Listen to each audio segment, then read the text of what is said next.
November 22nd, 1963 was one of those rare seismic moments that reshaped American history. The tragic demise of a young, democratically elected and deeply beloved president ignited one of the most enduring mysteries of the modern era. For 6 decades, the question who was really responsible for JFK's death has gripped the American psyche. Countless books, movies, and investigations have tried to uncover whether a hidden cabal orchestrated his end. Many of those who chased the truth faced immense pressure, threats, and in some cases, paid the ultimate price. Such was the fate of Dorothy Kilgallen, the journalist who may have uncovered what really happened to President John F. Kennedy.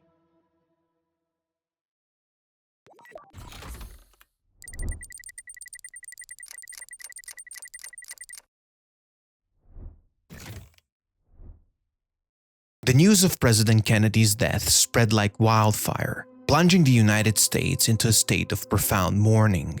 Millions of Americans watched in disbelief as television networks provided continuous coverage of the tragedy. 15 minutes ago, a tragic thing, from all indications at this point, has happened in the city of Dallas. President Kennedy and Governor John Connally have been cut down by bullets in downtown Dallas. They were riding in an open automobile when the shots were fired. The president, his limp body carried in the arms of his wife Jacqueline, has rushed to Parkland Hospital. Then, just 2 days later, another shock occurred.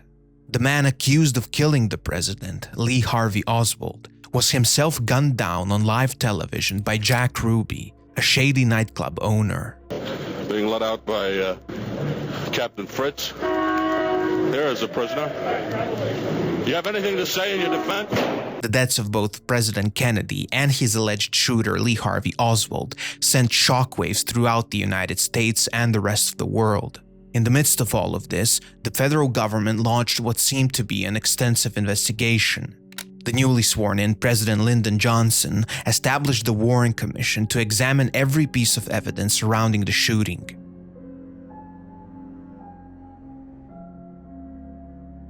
After months of testimony from hundreds of witnesses and painstaking analysis of ballistic and photographic evidence, the commission released its controversial final report in 1964. Its conclusion was that Lee Harvey Oswald acted alone, firing from the 6th floor of the Texas School Book Depository. But not everyone was convinced with the official story. Many Americans and other people around the world doubted the commission's report, seeing it as a sort of concealment of what really happened to John F. Kennedy. To them, and to me for the most part, the Warren Commission was a charade, a mask to conceal a darker and deeper conspiracy behind John F. Kennedy's death. You see, President Kennedy wasn't just a president, he was a cultural phenomenon. A charismatic, confident, and effortlessly charming, he embodied the image of youthful American optimism. He was successful, handsome, had a beautiful family, and carried with him this almost movie star aura. But when Kennedy took the oath of office, he stepped into a deeply divided and hostile political landscape. The United States was at the height of the Cold War, locked in a tense standoff with the Soviet Union. Inside Washington, America's military and intelligence apparatus operated with alarming autonomy, funding proxy wars, toppling foreign governments, and killing foreign leaders who threatened American interests. This was all done from the shadows, far from the scrutiny of the public eye. And Kennedy didn't like this at all. In his view, these actions weren't protecting American democracy, they were abusing American power. He envisioned a different path, one of diplomacy and peace instead of covert operations and warfare. And that vision put him on a collision course with some of the most powerful institutions and people in the country. He began dismantling these dark alliances that were controlling American foreign policy. At one point, he even declared that he wanted to splinter the CIA into 1,000 pieces and scatter it to the winds. I mean, needless to say, President Kennedy really rattled the hornet's nest, or if you want to call it the deep state. So when he was murdered, despite what the Warren Commission concluded, many saw his death as a calculated response, a warning from the very forces he tried to challenge. And so in the following years, many journalists, investigators, sleuths who refused the official story started digging deeper, searching for the truth behind the death of a US president. And among them was one particularly fearless journalist. At the time of Kennedy's death, Dorothy Kilgallen was one of the most prominent journalists in America. She had a nationally syndicated newspaper column and was a well-known television personality. Most of Kilgallen's columns focused on show business, celebrity gossip, Broadway, and Hollywood, but she occasionally ventured into deeper waters, politics, organized crime, and corruption. So when President Kennedy was murdered, Dorothy Kilgallen's investigative instincts kicked in. She was one of the very first journalists in American media to question the official story that was being so quickly fed to the public. In her columns, she openly criticized the inconsistencies in the investigation and cast doubt on the Warren Commission's evidence. Kilgallen began voicing what many were thinking but few dared to say, that Lee Harvey Oswald was not a lone gunman, and that Kennedy had likely been shot by multiple perpetrators. Determined to uncover the truth, she threw herself into the case. She attended hearings, studied transcripts, and covered key trials surrounding JFK's death, including that of Jack Ruby, the man who shot Lee Harvey Oswald on live television. To Kilgallen, Ruby was an anomaly, something that didn't fit the script. He was this shady Dallas nightclub owner, allegedly deeply entangled with the mafia and the criminal underworld. I even briefly mentioned him in one of my previous videos, connecting him to a vast underground operation operated by John David Norman. And yet we were told that this shady character, out of sheer grief and anger, just walked past Dallas police and gunned down Oswald in front of the entire world while the cameras were rolling. Dorothy Kilgallen didn't buy it, and it was suspicious to her from the get-go. She began digging into Ruby's past and following his trial, which would eventually put her life in grave danger. And so, Dorothy Kilgallen was among the first journalists to uncover and report that 10 witnesses had signed sworn depositions to the Warren Commission, claiming that Lee Harvey Oswald and Jack Ruby knew each other before Kennedy's demise. Then, in February of 1964, Kilgallen published that government attorneys had agreed to provide Ruby's defense team with reams of helpful information they would never have been able to get without government men, but under one remarkable condition: that they ask nothing about Ruby's alleged victim, Lee Harvey Oswald. Kilgallen wrote, "It appears Washington knows or suspects something about Lee Oswald that it does not want Dallas and the rest of the world to know or suspect. Why is Oswald being kept in the shadows, as dim a figure as they can make him, while the defense tries to rescue his alleged killer with the help of information from the FBI? Jack Ruby and the twisted, intricate criminal web surrounding him became the center point of Dorothy Kilgallen's investigation. His persona, his words, his trial, she followed all of it with meticulous attention. But one of the most remarkable moments in her pursuit of the truth is her landing a private interview, the only one ever conducted, with Jack Ruby during his trial. I mean, at the time, reporters were only allowed to question Ruby during court sessions, and yet somehow Dorothy Kilgallen managed to arrange a closed-door conversation with the man who had shot Lee Harvey Oswald live on television. It was truly an extraordinary feat, one that spoke to both her determination and her reputation as a fearless reporter. However, the content, the details of that private conversation with Ruby were never released to the public, for reasons you'll see later. In the weeks following that interview, Dorothy Kilgallen hinted to her colleagues and friends that Ruby told her something explosive, something that pointed directly to a larger conspiracy behind Kennedy's death.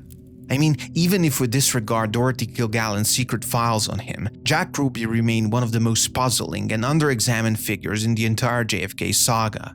I mean, if you examine Ruby's public appearances during that time, he spoke with a kind of bluntness and honesty that was, I think, kind of brushed off. And in hindsight, it was truly revealing. The world will never know the true facts of what occurred, my motive. The people that had so much to gain and had such a material motive for putting me in a position I'm in. This will never let the true facts come above board to the world. These people are in very high positions yet. Yes. After this very encounter with reporters, as Ruby stood up and began walking away from the cameras, a journalist asked him about a remark he had made concerning Adlai Stevenson, one of Kennedy's former potential vice presidential picks.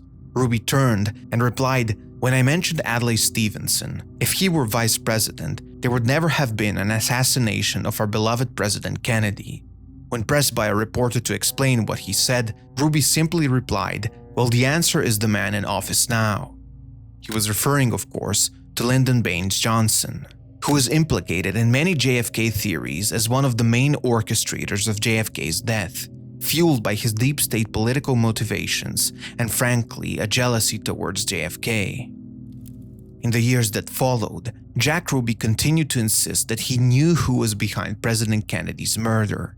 He claimed that powerful people were trying to paint him as insane so that no one would ever take his story seriously. I mean, if you know anything about this story and know where to look, you would see that Jack Ruby's trial and his whole persona, everything surrounding him, was screaming red flags.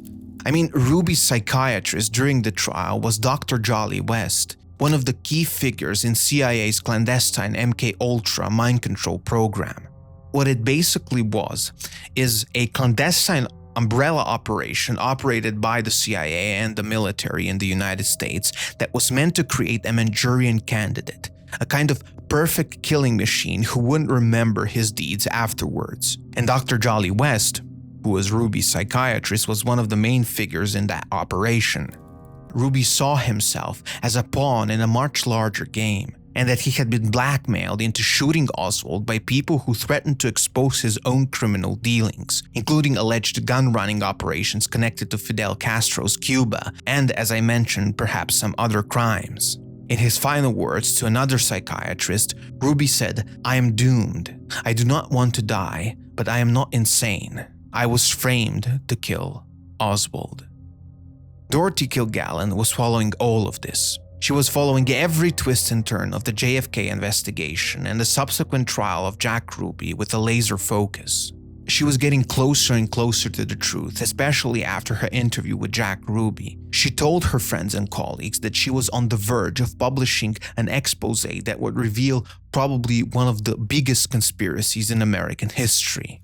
Because of it, she was reportedly being followed and surveilled for months. Both the FBI and CIA allegedly maintained secret files on her, and her phone lines were reportedly tapped. And then, right on the verge of her bombastic expose, on November 8, 1965, Dorothy Kilgallen was found dead in her Manhattan townhouse. The official cause of death was an accidental overdose. But few people believed this explanation. Her friends, colleagues, and even police officers who first arrived at the scene thought something was off. She was found in a bedroom she never used, in the very bed where she had once caught her husband cheating. The bed itself was spotless, and she was fully dressed, still wearing her makeup, wig, and false eyelashes, items she always removed before sleeping. Even the book she had supposedly been reading was placed oddly, inconsistent with someone who had simply set it down before dozing off.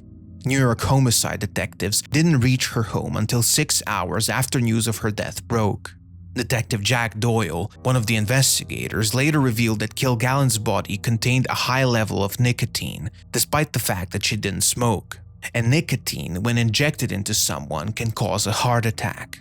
Because of all of this, Detective Doyle publicly stated that he didn't believe Kilgallen had overdosed. However, 4 months later, he was gone from the NYPD. In the years that followed, he reportedly moved across the country several times, each move coinciding with a renewed interest in Kilgallen's death. It is also interesting that just days before her death, Kilgallen had handed a draft copy of her JFK expose to her closest friend and co-worker, Florence Pritchett. However, the day after Kilgallen's body was discovered, Pritchett was found dead as well, and her investigation files vanished. Her notes, drafts, her Ruby interview, and transcripts all gone. To this day, no one knows where they went or who took them.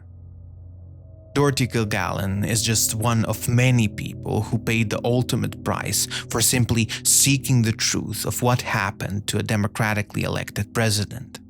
I think her story and similar stories should always be talked about and never forgotten.